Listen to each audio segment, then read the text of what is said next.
Sunlight streamed through the kitchen window, catching the dust motes dancing in the air. The phone rang, shattering the quiet morning. "Mrs. Voss," a clipped, official voice inquired. "We're calling from Bayview Mortgage regarding the property on Sycamore Drive. The mortgage payments are overdue." Sycamore Drive. I felt a prickle of unease. "I'm afraid there must be some mistake," I said, my voice steadier than I felt. "I don't own any property on Sycamore Drive." The woman on the other end repeated the address, then rattled off the last four digits of my Social Security number. It was correct. A cold dread began to seep into my bones. "I assure you," I repeated, gripping the countertop, "I haven't taken out any mortgage. This isn't mine." The woman on the phone was insistent. She explained that the mortgage was indeed in my name, taken out 6 months prior. "Perhaps your husband, ma'am," she suggested.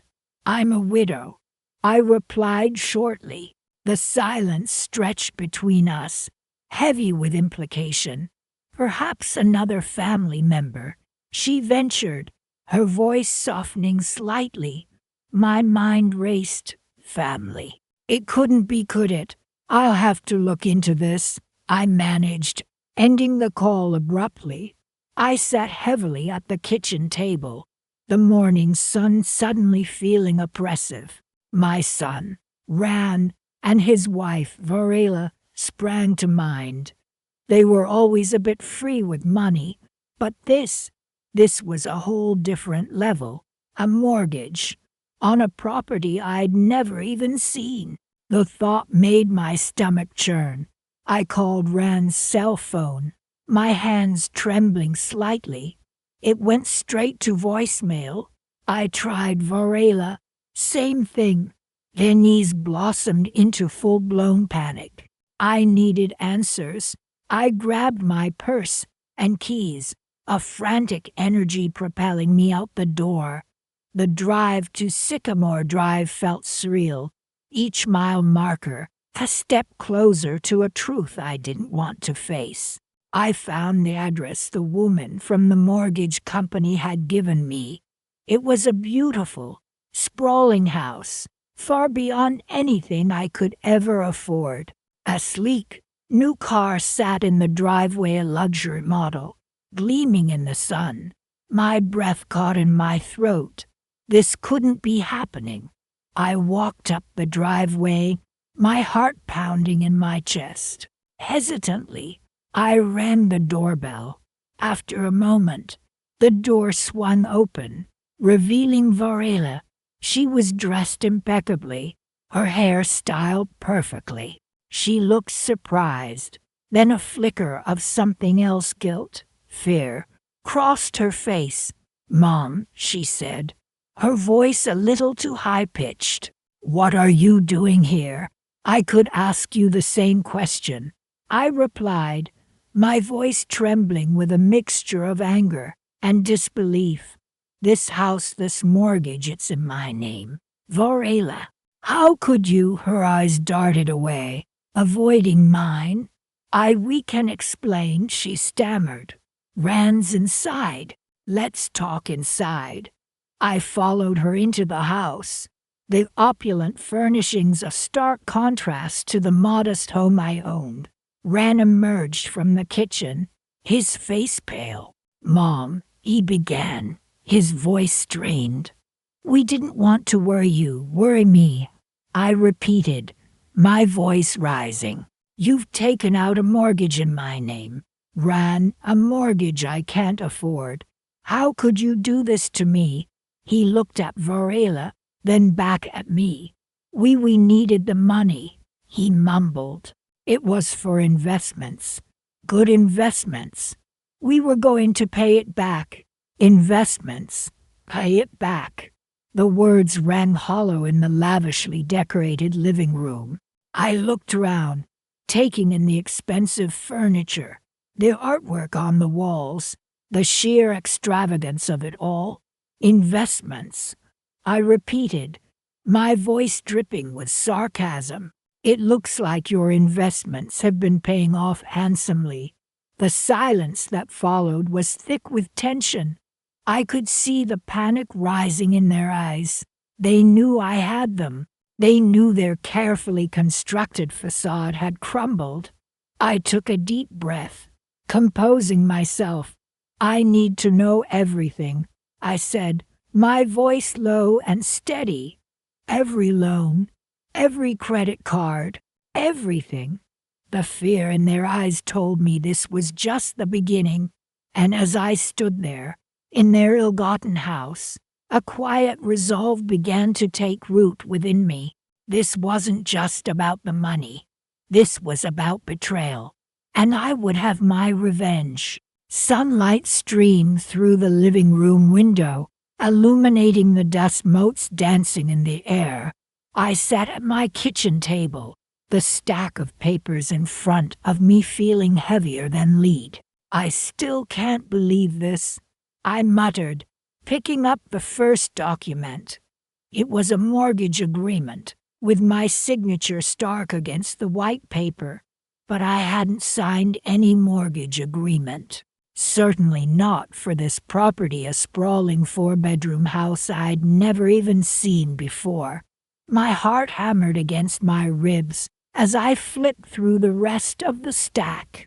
Another mortgage, this time for a luxury condominium, a loan agreement for a brand new car, credit card statements with exorbitant charges.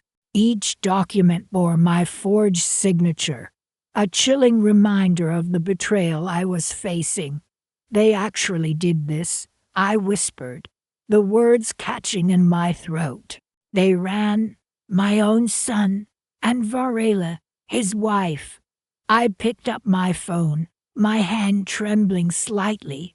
I need to speak to Ran, I said to myself, dialing his number. It went straight to voicemail. I tried again, the knot in my stomach tightening with each unanswered ring. Ran, it's Mom. Call me back. It's important, I said, my voice strained. I hung up, the silence in the house suddenly oppressive. Where could they be? Why weren't they answering? The questions swirled in my mind, fueling a growing sense of dread. I poured myself a cup of tea, my hands shaking so badly I almost spilled it. The warm liquid did little to soothe the icy fear that had gripped me. I walked over to the window, staring out at the familiar street, trying to make sense of what was happening. How could my own son do this to me? The thought echoed in my mind, a painful refrain. I had always trusted Ran implicitly. He had always been such a responsible, loving son, or so I thought. The ringing of the doorbell startled me. I opened the door to find Varela standing on my porch, a forced smile plastered on her face. Mom, hi. What's up? She chirped, her voice overly cheerful. I stepped aside, letting her into the house. Ran isn't here, she added quickly, her eyes darting around the room. I know, I said quietly, gesturing towards the kitchen table. I need to talk to you both about these. Varela's smile faltered as she saw the stack of documents. Her face paled, and she avoided my gaze. Oh, those, she stammered, her voice barely a whisper. We can explain.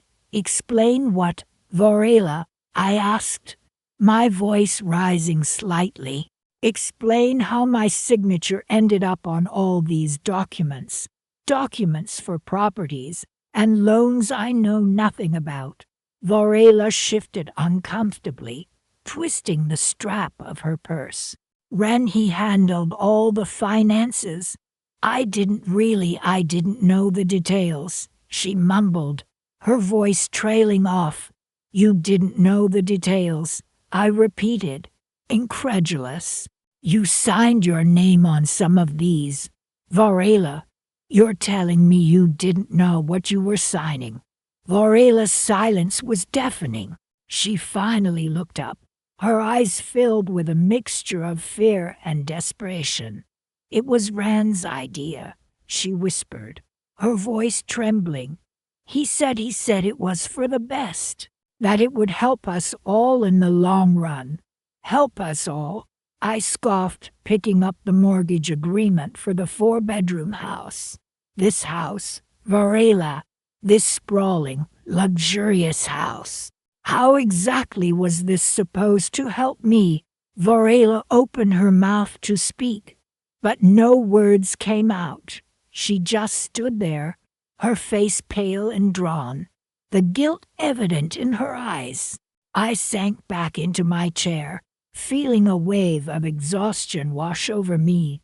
The betrayal, the lies, the sheer audacity of it all, it was almost too much to bear. I need some time alone, Varela, I said quietly, my voice drained of emotion. I need to think. Varela nodded silently, her gaze fixed on the floor. She turned and walked towards the door, her shoulders slumped in defeat. As she reached the threshold, she paused and looked back at me. I'm sorry, Mom, she whispered, her voice choked with emotion. I really am. Then she was gone, leaving me alone with the crushing weight of my son's deception. I sat at the table for a long time, staring at the documents, my mind racing. I thought about Ran, about the years we had shared, the bond we had forged, and now this devastating betrayal that threatened to shatter everything. A slow, burning anger began to replace the initial shock and disbelief. I knew I couldn't let this go. I couldn't let them get away with this. I needed to find a way to fight back, a way to make them pay for what they had done. I picked up the phone again, a new resolve hardening my voice. Hello, I need to speak to a lawyer, I said, my voice steady and clear. This was just the beginning. They had no idea what was coming. Rain lashed against the windshield, blurring the manicured lawns and oversized mailboxes of this unfamiliar neighborhood. I gripped the steering wheel, knuckles white, and pulled over. This was it. 27 Maplewood Drive, the address on the mortgage documents, the address that had been haunting me for days. Varela had scoffed. You're imagining things, Mom. You worry too much. But the knot in my stomach, the cold dread that had settled in my bones, told a different story. I turned off the engine, the silence in the car even more oppressive than the drumming rain. Taking a deep breath, I reached for the file in the passenger seat. Inside were copies of the mortgage papers, the loan applications, all with my forged signature staring back at me. My own son, Ran, and his wife, Varela. How could they? I watched the house for a long time. It was a 2-story colonial, freshly painted, with a wide porch and a swing hanging from the rafters. A brand new SUV sat in the driveway. I could picture them there, Ran and Varela, sipping coffee on that porch, enjoying the fruits of their deceit. My deceit. They were living a life they hadn't earned, a life built on a lie, on my stolen security. They're happy, I whispered to myself, the words catching in my throat.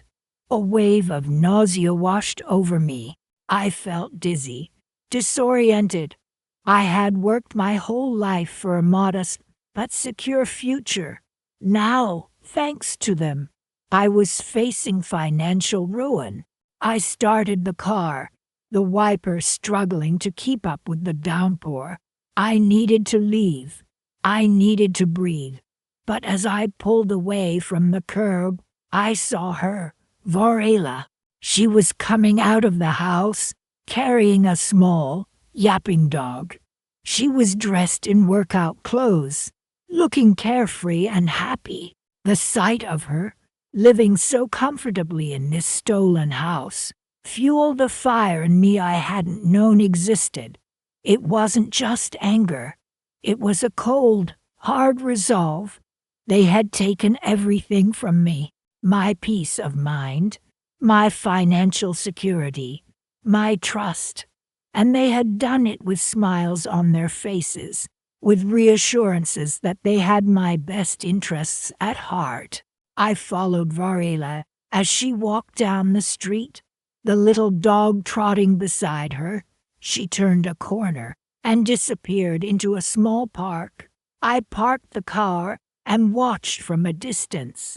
She sat on a bench, playing with the dog, oblivious to the storm raging round her, oblivious to the storm raging inside me. I watched her for a long time, the rain blurring my vision, but not the image of her carefree happiness. It was an image that would stay with me, etched in my mind, fueling my resolve. I drove home, the rain still falling, a relentless reminder of the weight I carried.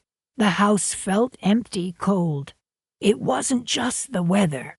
It was the absence of trust, the shattered illusion of family. I went to the kitchen and poured myself a glass of water, my hands shaking. I looked out the window, at the rain-soaked garden, at the swing set Ren used to play on as a child. The memories, once a source of comfort, now felt like a cruel mockery. I knew I couldn't stay here, not anymore. This house, once my sanctuary, now felt like a prison. Every corner a reminder of their betrayal. I started packing a small bag, the essentials, clothes, toiletries, my passport. I didn't know where I was going, but I knew I couldn't stay here. I needed time. Time to think, time to plan, time to figure out what I was going to do. As I zipped up the bag, I caught sight of myself in the hallway mirror. My face was pale, drawn. My eyes, usually bright and full of life, were now dull, shadowed with exhaustion and a dawning understanding. This wasn't over, not by a long shot. They had underestimated me. They had mistaken my kindness for weakness. They had played their hand, thinking they had won. But they were wrong. I was just getting started. I had a plan forming in my mind, a plan that would take time, patience, and meticulous execution. A plan that would leave them with nothing but the bitter taste of their own deceit. And I would make sure they choked on it. The first step, disappearing. Let them wonder. Let them worry. Let the seeds of doubt and fear take root. My silence would be my weapon, and they wouldn't know what hit them until it was too late. The fluorescent lights of Evermont's savings and trust buzzed overhead, a stark contrast to the dull ache in my chest. I sat across from Ms.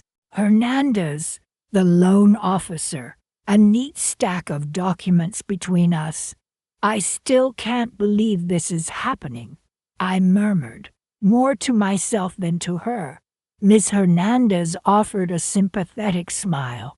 I understand, Mrs. Voss. This sort of thing is unfortunately more common than you'd think. She tapped the top document.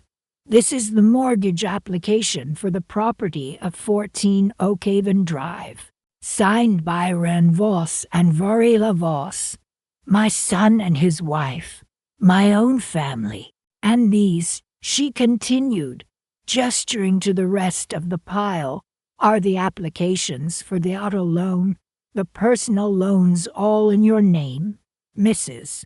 Voss, using your social security number and forged signatures. Each document felt like a physical blow, the weight of their deceit crushing me.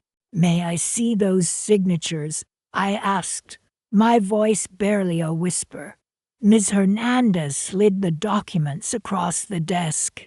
I picked up the mortgage application first, the familiar address of 14 Oakhaven Drive jumping out at me. The signature beneath my name was a crude imitation, a shaky, oversized scrawl that bore no resemblance to my own handwriting. A wave of nausea washed over me. "This isn't my signature," I stated, my voice trembling slightly. "None of these are."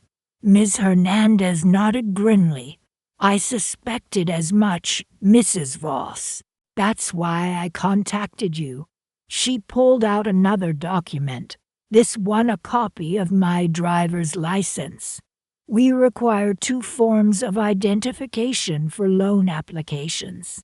This copy, submitted with the mortgage application, doesn't match the one on file." The photo on the copy was grainy, blurred, but undeniably me, a much younger me, a photo I hadn't used in years. Where had they even gotten it? "Where did you get this copy of my license?" I asked, my voice tight. Ms. Hernandez consulted her notes. "It was submitted electronically, Mrs. Voss, along with digital copies of your social security card and bank statements." My heart sank. They had been thorough, meticulously planning this deception. I spent the next hour with Ms. Hernandez, painstakingly reviewing each document, confirming the amounts, the dates, the blatant forgery of my signature. The total amount of the loans was staggering, a sum that made my head spin. How could Ran and Varela do this to me? How could they betray my trust so completely? "Mrs. Voss," Ms. Hernandez said gently, breaking the silence, "I know this is a difficult situation, but you need to report this to the authorities. This is identity theft, and it's a serious crime." I nodded numbly, the words barely registering. The authorities? The police? My own son, arrested.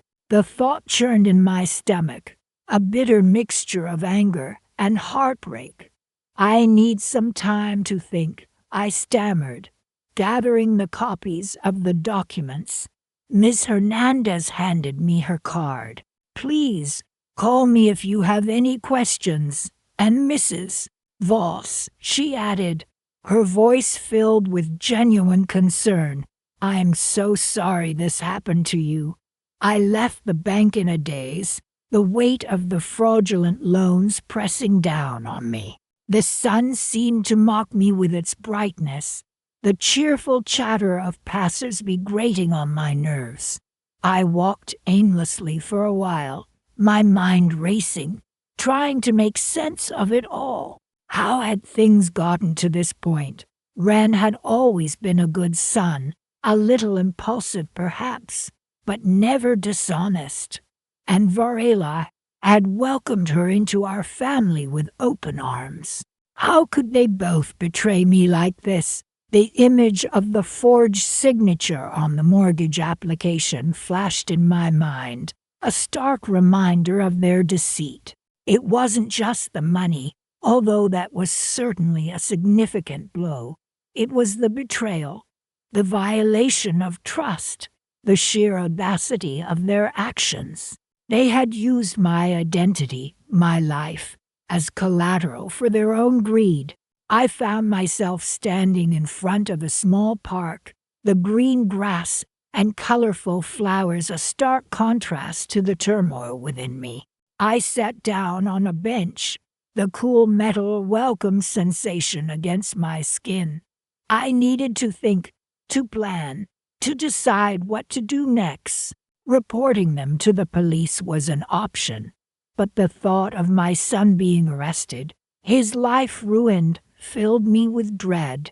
Was there another way, a way to make them understand the gravity of their actions, to hold them accountable without destroying their lives. A flicker of an idea began to form in my mind, a seed of resolve taking root amidst the despair. I closed my eyes, taking a deep breath, the scent of freshly cut grass filling my lungs. I wouldn't let them get away with this. I would find a way to make them pay, not with anger or vengeance, but with something far more potent. The cold, hard truth of their actions, and the consequences they would have to face. The first step, I realized, was to gather more information. I needed to understand the full extent of their deception, to uncover every lie, every forged document, every stolen penny, and then I would decide how to make them pay. The sun began to dip below the horizon, casting long shadows across the park. I stood up, a new sense of purpose coursing through me. The fight wasn't over. It was just beginning. The muted glow of my laptop screen reflected in the darkening window. Each line on the credit report was a fresh stab, a confirmation of the gaping hole Ran and Varela had ripped in my life.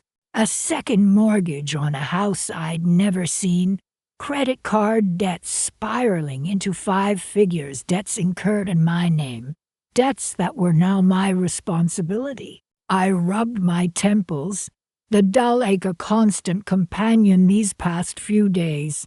How could they, I whispered to the empty room. My own son, the boy I'd raised, the man I'd trusted, had buried me under a mountain of debt. And Varela, she just stood by, complicit in his scheme. They knew, I muttered, the realization hitting me like a physical blow. They knew I'd help them if they'd just asked. I scrolled through the report again, the numbers blurring into an incomprehensible mess. The sheer audacity of it was breathtaking. They'd forged my signature, impersonated me, built a life of luxury on my back. I closed the laptop, the click echoing in the sudden silence. A wave of nausea washed over me. This wasn't just about the money, though that was certainly a devastating blow. This was about trust, about family, about the very foundation of my world crumbling beneath my feet. I stood up, pacing the length of the living room. The familiar furniture seemed to mock me, silent witnesses to my naivete. I'd always prided myself on being independent, self-sufficient. Now I was trapped, tethered to Ran and Varela by this web of deceit. What am I going to do? The words escaped in a choked whisper. My carefully curated life, the stability I'd worked so hard to achieve, was gone, stolen. The phone rang, startling me. It was my sister, Alara. Alstrin, are you all right? You sound off. Her voice, usually so cheerful, was tinged with concern. Just tired, Alara. I lied, forcing a lightness I didn't feel.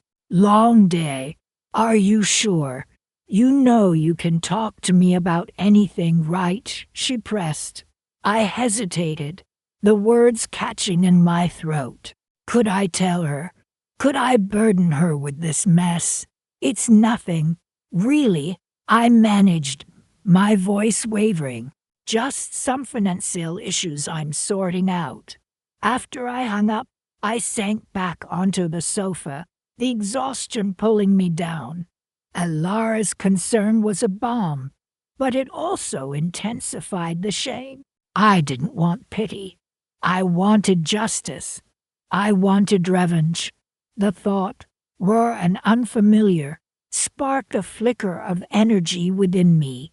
It wasn't a comfortable feeling, but it was something, a lifeline in the swirling vortex of despair. I picked up the laptop again, opening it with a renewed sense of purpose. This time, I wasn't looking at the damage. I was looking for a way out, a way to fight back. I started by meticulously documenting every fraudulent transaction, every forged signature, every lie.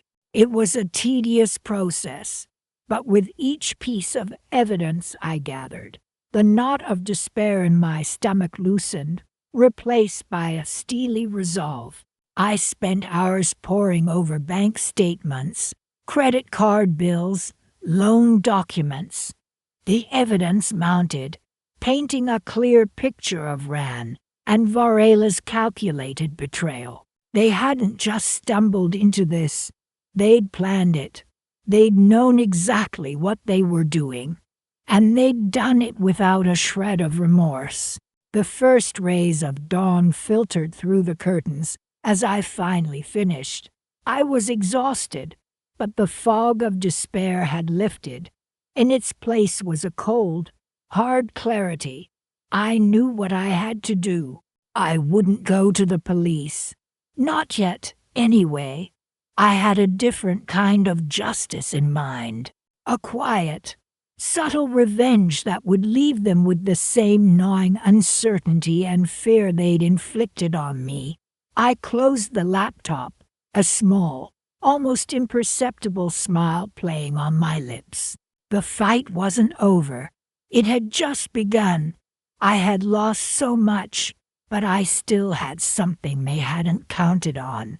I had time, and I had patience, and I would use both to reclaim what was mine. The thought of their faces when they realized what I was capable of sent a shiver down my spine. They thought they knew me. They were wrong. The game had changed, and I was ready to play. The first step, an invitation to dinner, a seemingly innocent family gathering. But this time, I would be the one holding all the cards. I picked up my phone and began to type. Ran. The message began, Varela. It's been too long. How about dinner next week? My treat. I pressed send, the small action feeling monumental, the beginning of the end, the first move in a game they didn't even know they were playing. And I, the quiet, unassuming mother, would be the one to checkmate them. Rain lashed against the windows, mimicking the turmoil churning inside me. I paced the length of my living room, clutching the sheaf of papers like a lifeline. Mortgage statements, loan applications, credit card bills, all in my name, all for things I didn't own, all thanks to Ran and Varela. Dinner will be ready soon, I called out, trying to keep my voice even. The aroma of roasting chicken and rosemary potatoes, usually a source of comfort, now felt thick with the cloying scent of betrayal. Varela emerged from the guest room, her smile as bright as the diamond on her finger. Everything smells wonderful.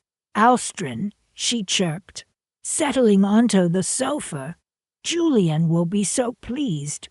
Julian. Another beneficiary of Ran's deceit. My own son. I busied myself with setting the table, each clink of silverware a tiny percussion of my simmering rage. When Ran finally appeared, he looked harried, his eyes darting around the room, as if expecting an accusation to leap from the shadows. Sorry I'm late, he mumbled, avoiding my gaze. Work ran over, work, right. We sat down to eat, the silence punctuated only by the scrape of forks against china. I watched them, my stomach twisting with a mixture of grief and disgust. They ate heartily, oblivious to the storm brewing within me. So I began, my voice deceptively calm. How is the house coming along? Ran choked on his potatoes. Varela's hand flew to her mouth. House, Ran stammered. I smiled, a thin, brittle smile. Yes, The one with the new mortgage. The one in my name. The color drained from Varela's face. Rand's eyes widened in alarm. Alstrin, we can explain, he stammered, pushing his plate away. I raised a hand, silencing him. Explain how you forged my signature. Explain how you thought you could get away with this. Varela's carefully constructed composure crumbled. Tears welled in her eyes. It was Rand's idea, she blurted out, her voice trembling. I tried to stop him. Rand glared at her, his face contorted with anger. Don't drag Varela into this, he snapped. It was my responsibility. I watched their carefully constructed facade crumble, the blame shifting between them like a hot potato. I leaned back in my chair, a strange sense of calm washing over me. This was it. This was the moment I'd been waiting for. Responsibility, I repeated, my voice laced with ice. You call stealing from your own mother responsibility? Rand's shoulders slumped. He looked defeated, a small boy caught with his hand in the cookie jar. I didn't mean to hurt you, he mumbled. We just needed the money. Needed the money. For what? For a bigger house, a fancier car, to impress Julian. The thought sent a fresh wave of anger through me. And the credit cards, I pressed, laying the stack of bills on the table. Rand's eyes flicked towards the bills, then back to me. He didn't speak. He didn't need to. The guilt etched on his face was confession enough. Varela began to sob, her carefully applied makeup streaking down her cheeks. I'm so sorry, Alstrin, she whimpered. Please forgive us. Forgive them? Could I forgive them for the sleepless nights, the anxiety, the sheer betrayal? I looked at them, at the two people I had loved and trusted, and felt a profound sense of disappointment. I don't know what to say, I finally said, my voice hollow. I need some time to think. I rose from the table, leaving the uneaten food and the incriminating documents behind. I walked to the window, staring out at the rain-swept street. The city lights blurred through the downpour, mirroring the confusion in my mind. What was I going to do? Could I bring myself to report my own son to the police? Could I bear the public shame, the family rift that would surely follow? As I stood there, lost in thought, a plan began to form in my mind. A plan that didn't involve the police. A plan that would allow me to reclaim what was rightfully mine. A plan that would leave Rand and Varela to stew in the consequences of their actions. I turned back to face them, a new resolve hardening my gaze. I want you both out of my house by the end of the week, I said, my voice firm, and I expect full repayment of every penny you've taken. Varela gasped, her eyes wide with fear. Rand looked stunned, his face pale. He opened his mouth to speak, but I cut him off. Don't, I said, my voice cold. Just go. They left the next morning, their faces etched with guilt and fear. They didn't know it yet, but this was just the beginning. I had a plan that involved a certain offshore account and a very generous donation, a donation that would leave them with nothing.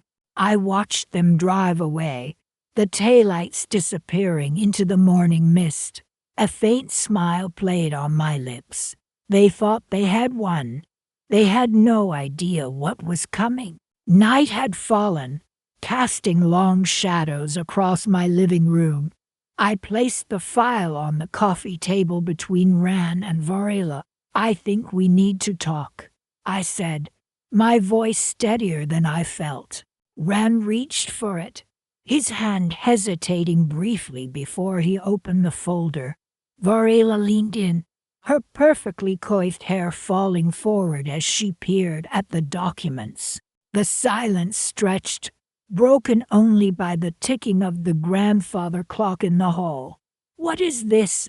Rand finally asked, his voice strained. "It's a copy of the mortgage application for a property in Aspen," I replied, keeping my gaze fixed on him. He scoffed. "Aspen?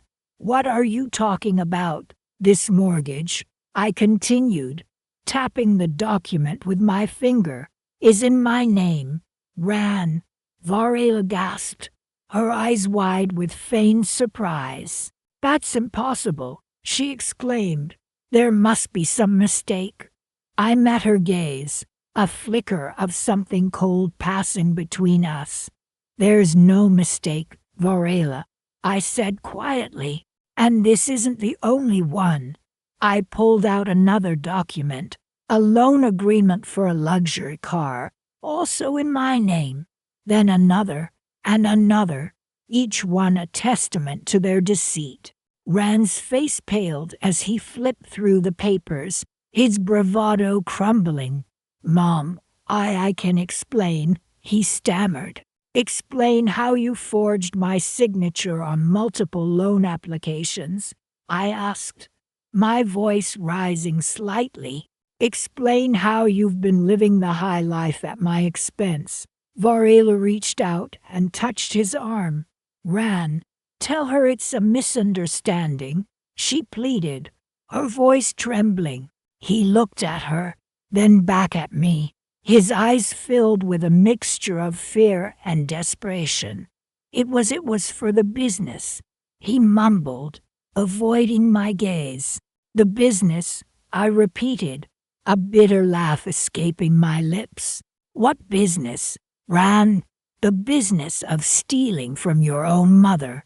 The room fell silent again, the weight of their lies pressing down on us. I watched them, my heart aching with a mixture of anger and disappointment. These were the people I loved, the people I trusted, and they had betrayed me in the worst possible way.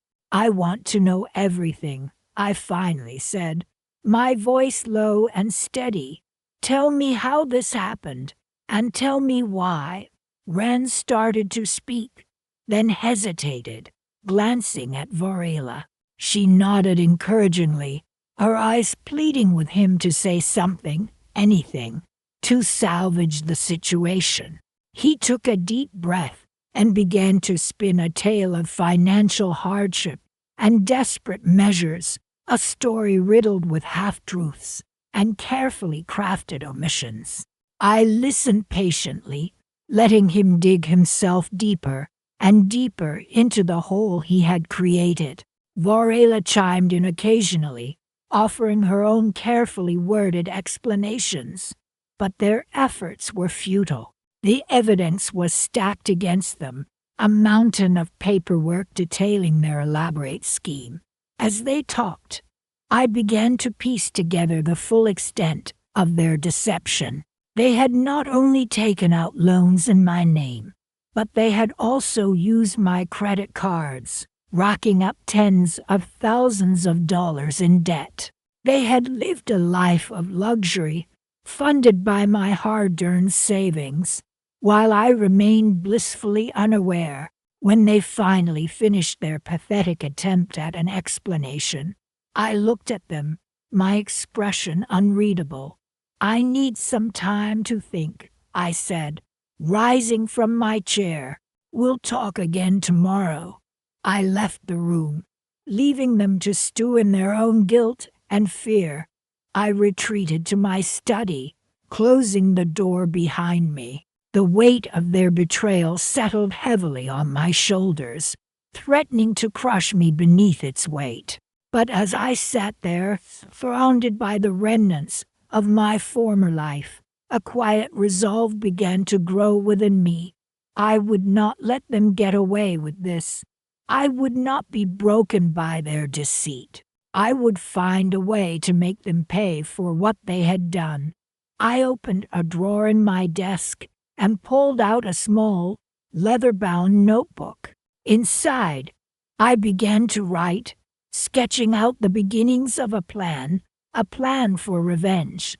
The plan wasn't about inflicting pain or causing harm. It was about reclaiming what was rightfully mine, about exposing their lies, and about ensuring that they would never be able to deceive anyone again. It was about justice, not vengeance. And as I wrote, a sense of calm washed over me, replacing the anger and despair with a quiet sense of purpose. I knew it wouldn't be easy, but I was determined to see it through.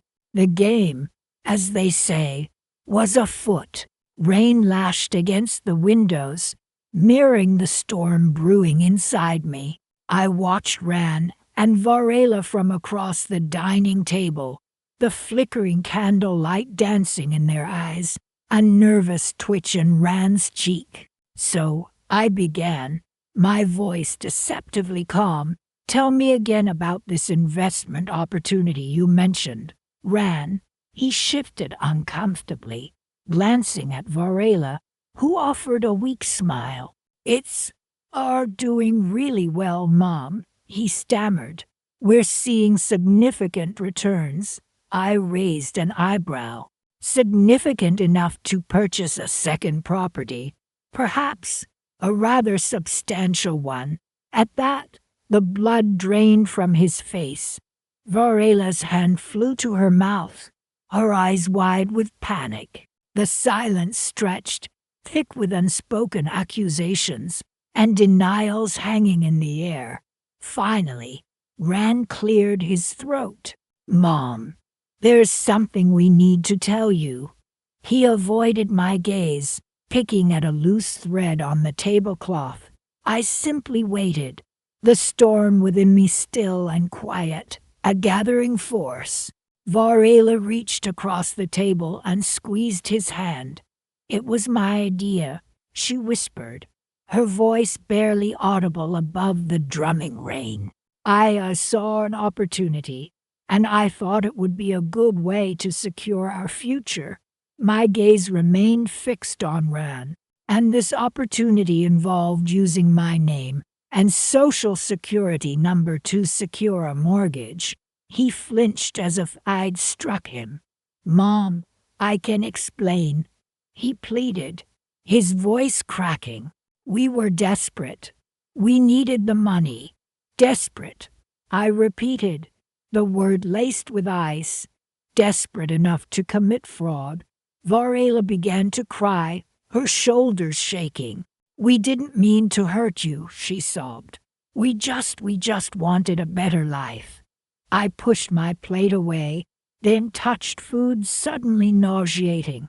A better life built on lies and deception, I asked, my voice rising slightly. A better life financed by stealing from your own mother. Ran's face crumpled.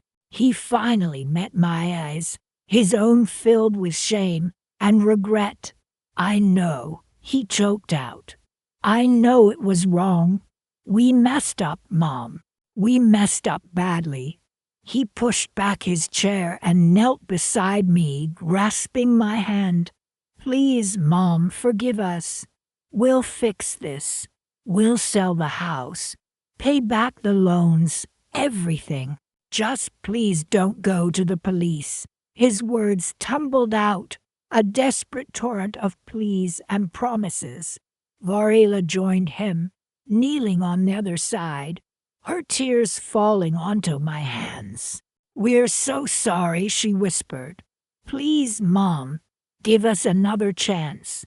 I looked at them, at the two people I loved most in the world, the two people who had betrayed me so deeply. The anger I'd been holding onto began to dissipate, replaced by a profound sadness. I closed my eyes, taking a deep breath. Get up, I said, my voice weary. They hesitated, their faces etched with fear. Get up, I repeated, more firmly this time. They slowly rose to their feet, their eyes pleading with mine. "I won't go to the police," I said, watching their expressions shift from fear to relief. "Not yet, anyway." Their relief was palpable, almost sickening. But I continued, my voice hardening. "I expect full transparency from now on. I want to see every document, every transaction. I want to know exactly how much you owe and how you plan to repay it." Ren nodded eagerly. "Of course, Mom, anything. We'll show you everything." Varela echoed his agreement, her voice still trembling, and I added, a small, cold smile playing on my lips. "I expect you to spend the holidays with me every year, for the foreseeable future, at my home, under my roof, where I can keep an eye on you." Their faces fell. Christmas at their new house, the one they'd fraudulently acquired, had clearly been a central part of their fantasy. Now, that fantasy was crumbling. "Of course, Mom," Ran mumbled, his earlier enthusiasm gone. Varela simply nodded, her eyes downcast. I watched them, a strange mixture of sadness and satisfaction swirling within me. They had thought they could get away with it, that they could build their happiness on my misfortune. They were wrong. The rain continued to beat against the windows, a relentless rhythm against the silence that had fallen over the room. The storm outside had subsided, but the one within me had only just begun. I had other plans for their ill-gotten gains, plans they couldn't even begin to imagine, plans that would ensure they never forgot the price of their betrayal. The holidays would be interesting this year. The grandfather clock in the hall chimed 10 times, the sound echoing through the empty house. I sat by the dying embers of the fire, the legal documents still spread across the coffee table. Ran and Varela had left hours ago, the silence they left behind heavier than their hurried goodbyes. "We'll call you tomorrow," Mom, Ran had said, his hand hovering awkwardly over my shoulder before he dropped it and followed Varela out the door. Neither of them had looked me in the eye. I hadn't asked them to stay. I knew what I had to do. The fire crackled, a small ember falling onto the hearth. It mirrored the slow burn of anger that had simmered inside me since I'd discovered their deception. The forged signatures, the inflated income claims, the sheer audacity of it all. It had been a calculated betrayal, one they thought I'd never uncover. But I had, and now I held their future in my hands. The phone sat on the side table, its sleek surface gleaming in the dim light. One call to the authorities, and their carefully constructed world would crumble. The house, the car, the lavish lifestyle they built on my stolen credit, all of it would vanish. They'd face charges, public humiliation, the very consequences they'd so skillfully avoided. I picked up the phone, its weight surprisingly heavy. My finger hovered over the call button. This was it. This was the moment I could reclaim everything they'd taken. This was justice. But as I stared at the illuminated numbers, a different kind of weight settled in my chest. Not the weight of anger, but the weight of sadness. I thought of Ran as a boy, his bright eyes full of mischief and laughter. I remembered the day he brought Varela home, his face beaming with pride as he introduced her as the woman he wanted to spend his life with. I had welcomed her into our family with open arms. Had I been blind? Had I missed the warning signs?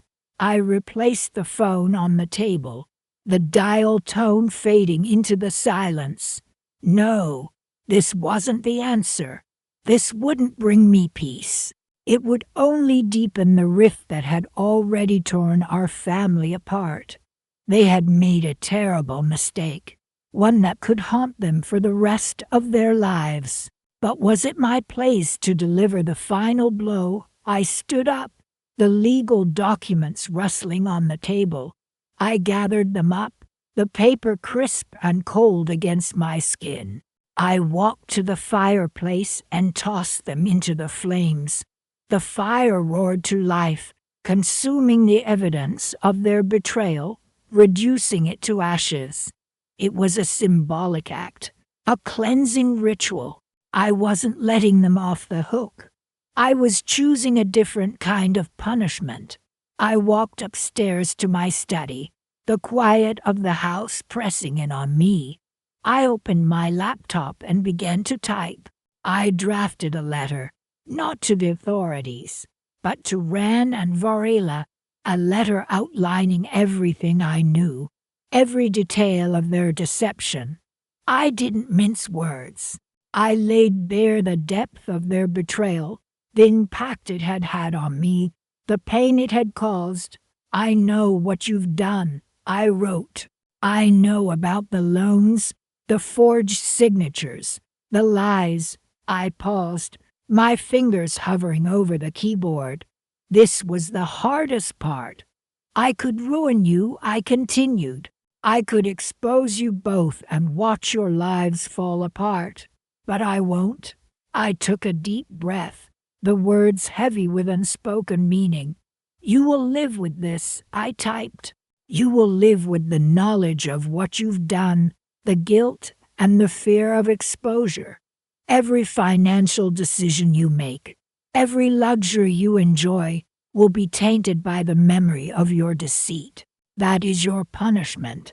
I printed the letter, the whir of the printer breaking the silence of the room. I sealed it in an envelope, addressed it to Ran and Varela, and placed it on my desk. I wouldn't mail it yet. I would wait. I would let them stew in their anxiety, wondering when, or if, the hammer would fall. The first rays of dawn crept through the window, illuminating the dust motes dancing in the air. I felt a sense of calm, a sense of resolution. This wasn't the revenge I had initially envisioned, but it was a revenge nonetheless, a quiet, insidious revenge that would eat away at them from the inside out. I had one final act to perform. I logged into my online banking portal and began transferring funds, not all of it, just enough to make a significant difference, enough to secure my own future, to rebuild the financial security they had tried to steal. I clicked the confirm button, a small smile playing on my lips. They may have taken my money, but they hadn't taken my strength. They hadn't taken my resolve, and they hadn't broken me. This, I realized, was more than just revenge. This was reclaiming my life. The house, the car, the credit cards, those were just things. What I was taking back was far more valuable. I was taking back my power. The aroma of roast chicken and rosemary filled my kitchen, a stark contrast to the tension hanging heavy in the air. "Dinner's ready," I called out, trying to sound normal, as if my world hadn't been turned upside down by my own son and his wife. Ran and Varela emerged from the living room, their faces carefully neutral. Varela offered a tight smile. "Smells wonderful, Mom." I nodded, my stomach churning, and we sat down at the table. The silence was thick with unspoken words, accusations hanging between us like a fragile ornament waiting to shatter. I served the chicken, my hands trembling slightly, so I began, forcing a casual tone. "How's work, Ran?" He cleared his throat. "Fine, Mom, just fine." He avoided my gaze, focusing intently on his plate. Varela chimed in, her voice bright and artificial. Julian's been working late too.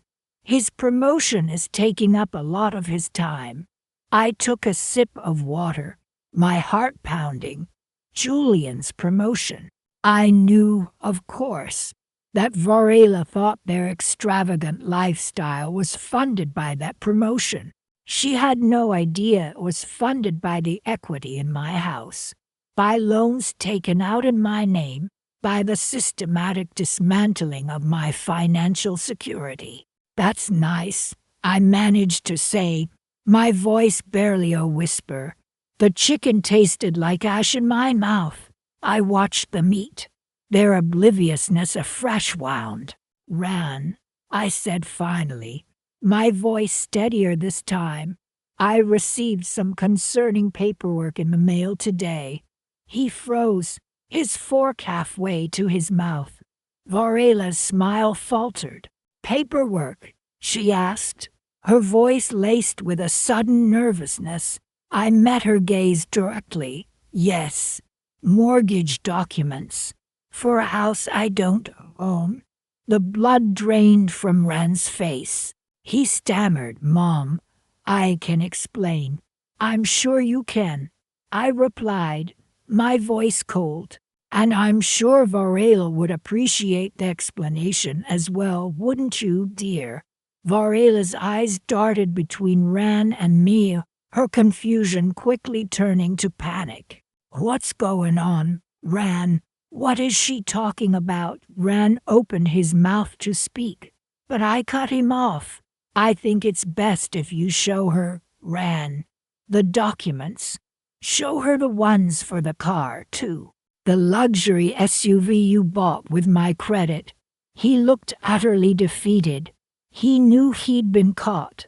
There was nowhere left to run. He fumbled in his briefcase, pulling out a thick folder.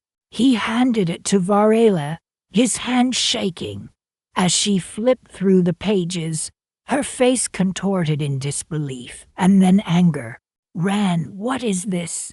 You told me you got a bonus. You said this was all from your promotion. Her voice rose, shrill and accusatory. He mumbled something about needing to impress her, about wanting to give her the life she deserved. She wasn't buying it.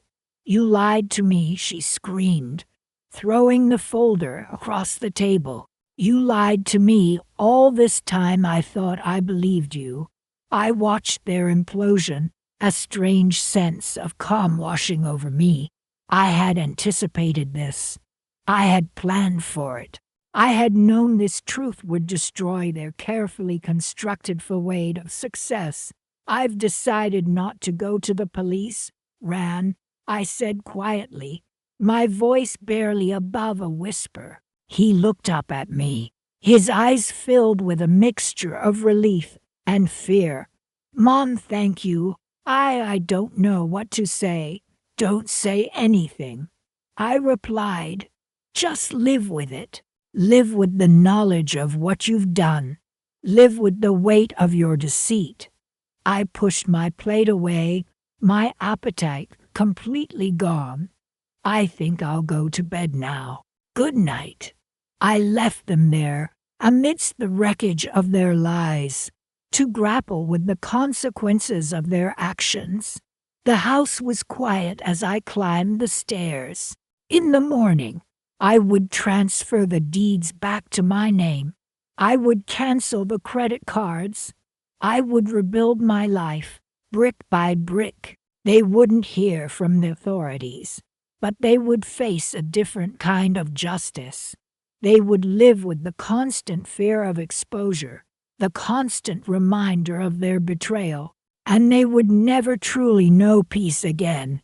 As for me, I had my own kind of peace, the peace of knowing that sometimes the best revenge is simply letting the truth speak for itself. The holidays were approaching. I had a feeling this Christmas would be different.